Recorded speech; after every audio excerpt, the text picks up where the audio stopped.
Hey guys, Roberto here in my backyard. I'm very excited for this. I'm going to be finally shooting my JK Armament CCX. And first and foremost, please like, subscribe, and comment on my videos. I really do appreciate it. And also, big shout out to Mike's Firearms, Mike and Joe. You guys are fantastic. Again, guys, if you live in the Collier County area, check them out. They have the best transfer fees in the county.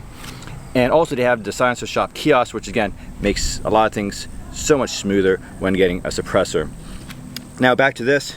I'm glad I waited a couple days because I got approved on Monday the 24th, picked it up on Tuesday the 25th, and now shooting it on Saturday the 29th. And in that time period, I did a little bit more research regarding the type of ammo this should take.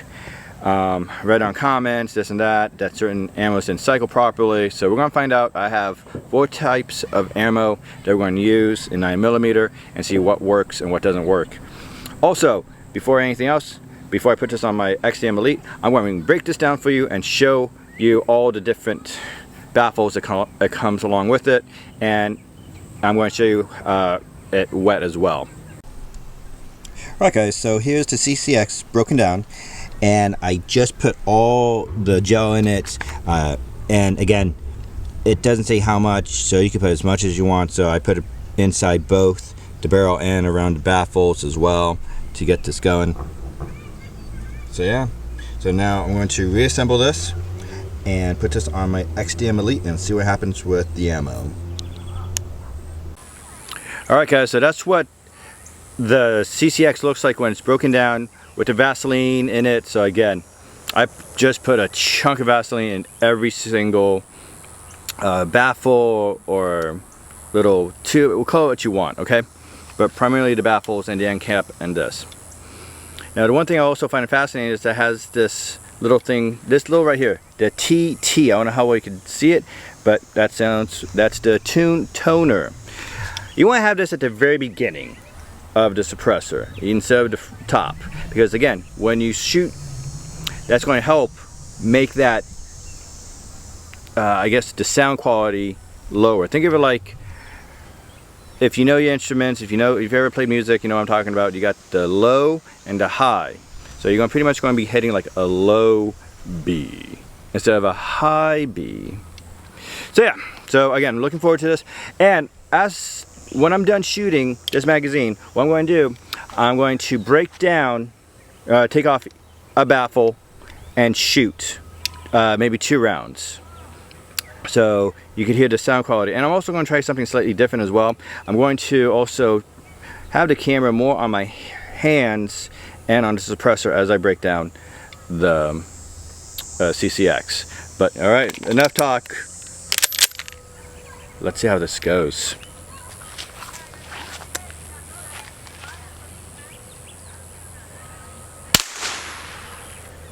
Oh, the 115 grain did not cycle. Interesting. Here's the second grain, a 115 grain.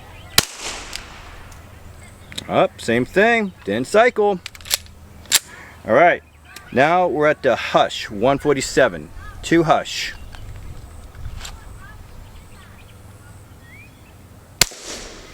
Oh, look at that. It's jamming. Second Hush. Yep, failure to feed in that sense. Alright, now we got Pete's ammo by Pete. Well, Pete's ammo. Oh, that didn't go either.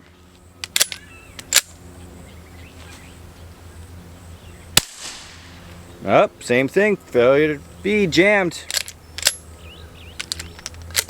Alright, last 2, the Hornady 147 plus P, the subsonic defense rounds.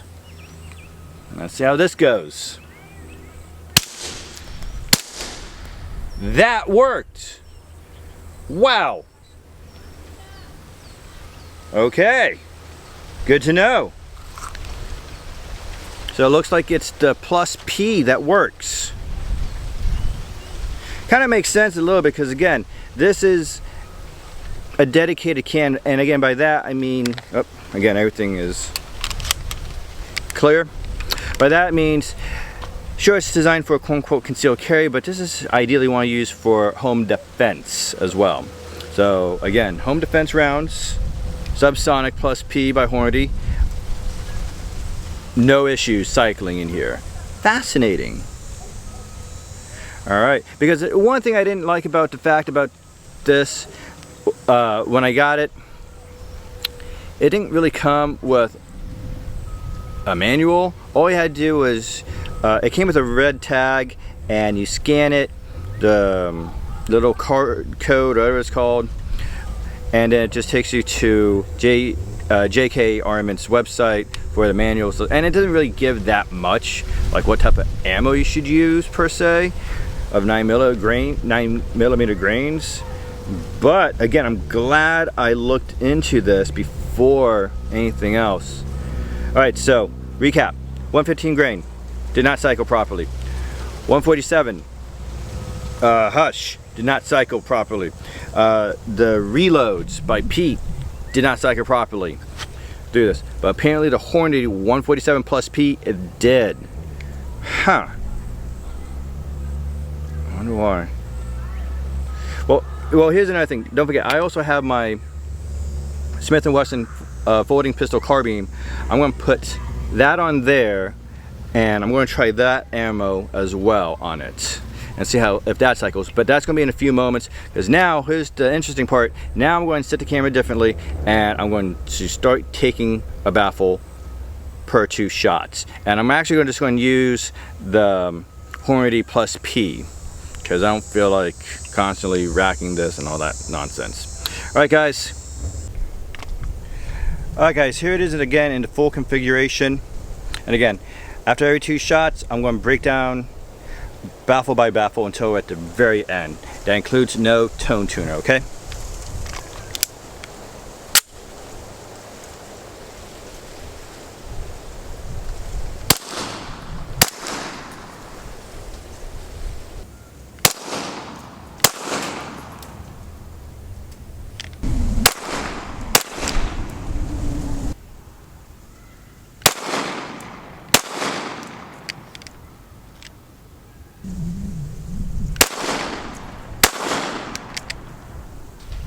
Alright guys, that was the breakdown, and I still have it on here. This is its lowest configuration, and honestly, without the tone tuner, which is a baffle, and the rest, it's almost shooting it if you didn't have this on. So I don't recommend shooting it like this.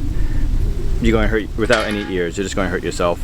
So now what I'm going to do, I'm going to put this back in its full configuration, and I'm going to try something different. I'm still going to use the Federal, the Hush, and Pete's ammo, and the Smith & Wesson folding pistol carbine, and see how that works. Because I have a little theory as the fact, maybe because even though it's technically, you know, the barrel is kind of short and that one is a little bit longer, maybe it has more time for the gas to get out as well, and maybe that's why it was jamming up. Because unfortunately there is a lot of blowback gas out here because it's so short, the suppressor. So again, let me re-wet this as well. So again, for every baffle, for everything, basically, even though I technically can't, since it's not on camera and YouTube is being stupid. Oh. There you go. So basically, just jelly everything in here. And again, use the Vaseline petroleum jelly instead of water. Here water is not the best. So just, you know, get yourself a nice mini tub of Vaseline and Q-tips. So yeah, so let's now put this all together and put on the carbine. Alright guys, re-wet this completely, so every baffle, everything is completely all lubricated with the Vaseline, the jelly, call it what you want. So I'm going to try 3 out of 4 ammos. I'm not going to use my Hornady 147 plus P. I don't want to waste it if I know that it cycles through my XDM Elite. So instead I'm just going to use the Federal 115. That's going to be the first shots, the first two, the Hush, and then Pete's ammo, in that order. So 2, 2, 2. Let's see how it runs with this. And again, I think because it's a longer barrel, the gases have more time to escape, and I think it might cycle better. Let's see what happens. Let's see, let's go with this one.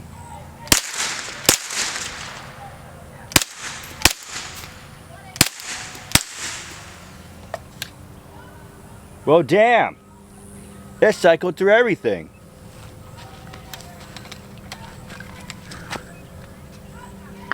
Huh. All right. I'm going to, oh, magazine's clear.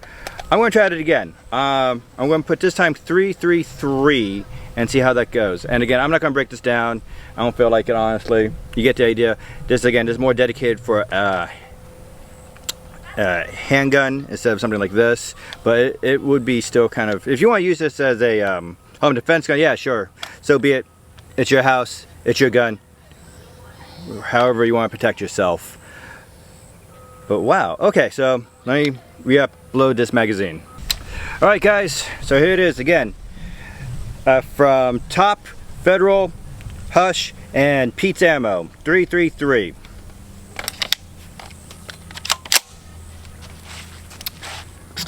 Let's go with this one. Let's go with that target, yeah. Yeah, I haven't shot that target all day.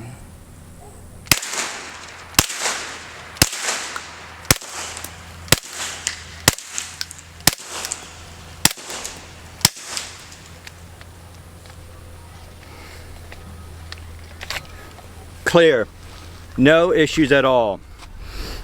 So, okay, my conclusion, because of the barrel is much longer than a handgun, for the 115, the regular 147 Hush, and the 147 subsonic, I think that's why. I think it had more time for the gas to escape, to go through. So yeah, good to know. So again, guys, I don't regret buying this. I am glad I got this, actually. So now I know what ammo to use in my home defense gun to load up in and put this on my put my gun on. Or, again, this is quote unquote carry. So how would you carry this? How? Well, truth be told, there was two ways I was thinking about this the last couple days. One, put on your everyday carry. If your everyday carry has a threaded barrel, you could put that on there, and you could use that, like say if you go hiking or you go camping or something like that. You could have your compact or micro compact with you, and you don't have to worry about a full-size handgun getting in the way. And again, you could put the suppressor on there like that. Or another way too, again, just double check your state laws when driving as well. You could probably have this in whatever configuration, where it's a full, half, or whatever. Have it on your gun while you drive. But again, make sure you know your state laws before you do that, just in case you might get pulled over or what have you not. Again, either middle of the console, glove compartment, or whatever. So again, this is great. Now again, this is primarily, again, you want to use for home defense. Put it in a nightstand, just put the jelly on it, and the jelly is not going to go away. It's going to be there because it's going to be in a controlled environment compared to out here, where it's going to melt a little bit quicker. And given that this is a dedicated can, you don't want to shoot this no more than at least a box of 50 at least. But even then, you're going to have to maybe at the halfway point re-jelly it, because I know by at least around the 10th round to maybe 14th round, that's when the jelly is going to start. There's going to be no more jelly basically, so you have to redo the jelly again. But again, I'm very, very happy I got this. It's really cool, honestly. Again, now that I know that no issues with something like this, fantastic. I could probably use, and then I got something now to alternate. And again, this is another great thing too, if you think about it too. Let's see how it looks folded.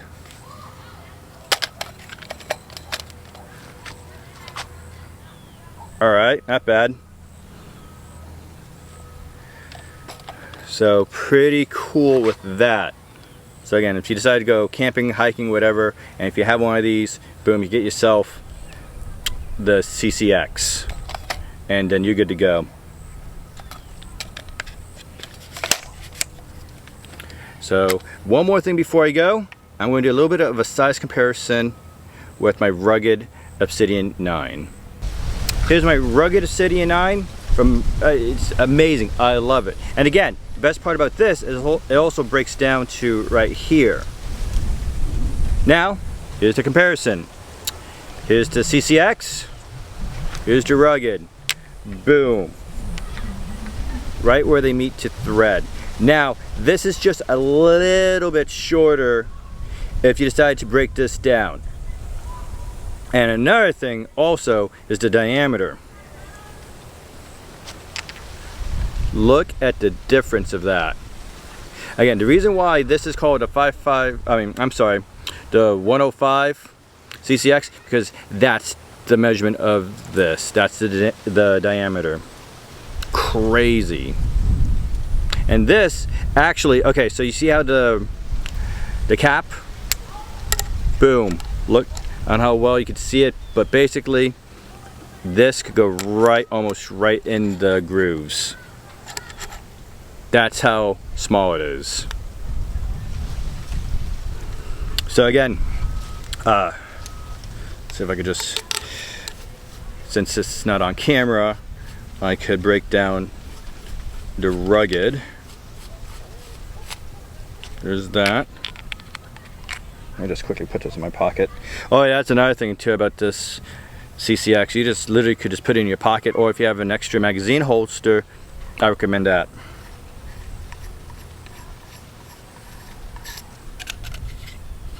This might be one of the longest videos I ever made, so thank you for anybody who decided to stick through this. I appreciate it. Given that, again, so much to talk about and so much to showcase regarding this as well. So, let me put the top here. So again, here's the rugged when it's broken down. It's compact form. And again,